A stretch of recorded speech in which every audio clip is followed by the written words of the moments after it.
The wizard in this franchise really needs to pick better options for who he wants to be champion.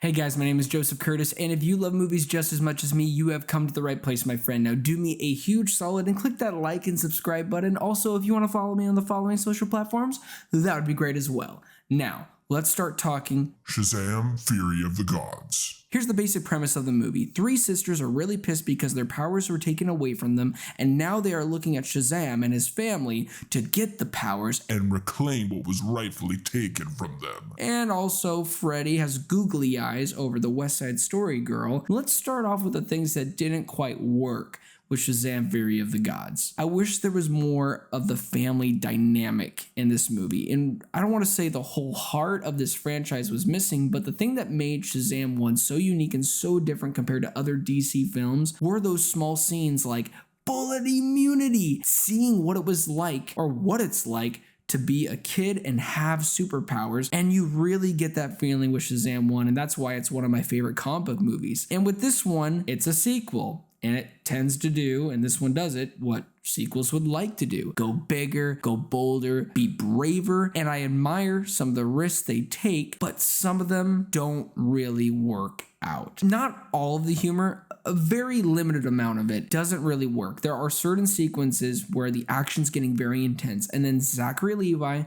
will just say some stupid joke that just does not need to be said. Right when you hear a certain line, it completely cuts the tension and throws you right out of the scene. The narrative is a bit all over the place, and that's what a sequel wants to do. It wants to be bigger, it wants to have more things happening, and it doesn't really help. Now, the things that I really enjoyed about this movie, number one, it's fun. It still has that fun vibe that you get from the first movie. When it's a fun time, you get the dragon sequence in the third act, which is honestly a lot longer than I expected with that whole situation with Lucy Liu's character like planting a freaking seed in the ground, and then it's like a freaking huge tidal wave of trees or whatever, or roots. It's awesome, and it looks good for the most part. CGI can be a bit wonky. The action's great. It's fun. The sequences with the family when they are kids and when they're superheroes. I love Adam Brody as Freddy's adult superhero version of himself. I think he just does a great job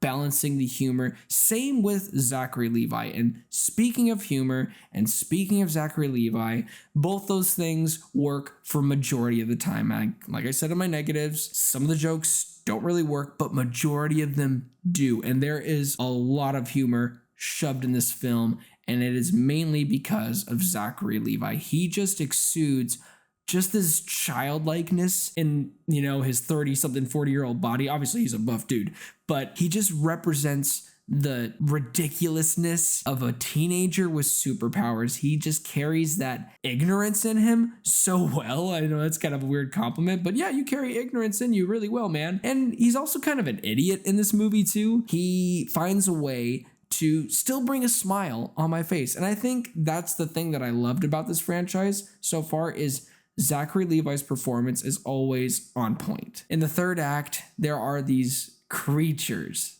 and when they pop out, and they are like from a Van Helsing, Hansel and Gretel mixed universe. I loved it. It was totally Sandberg style, and I just love how he always wants to bring his horror honor to this franchise, because this guy clearly loves that genre. This is a spoiler, so spoiler warning. There is a cameo, and ba-ba-da-bam, yep, you saw it here, Wonder Woman.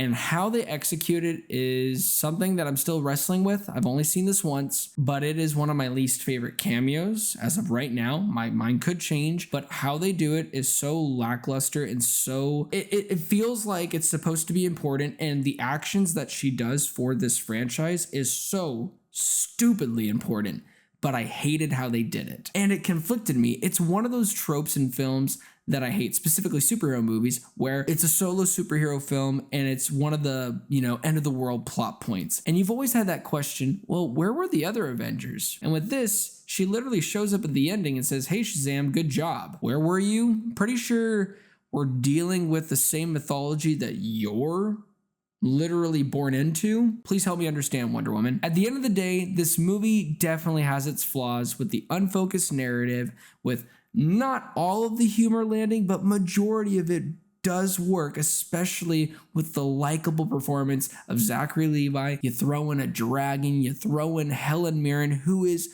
also a huge standout in this movie, and I cannot believe I forgot to mention her. Every scene that she's in, I completely bought her character, and I love her. I love her in this role. And with that being said, I'm going to give Shazam! Fury of the Gods a solid 7 out of 10. Well, thank you guys so much for watching this review. It really means a lot. Please don't forget to like and subscribe. And also, don't forget to be blessed.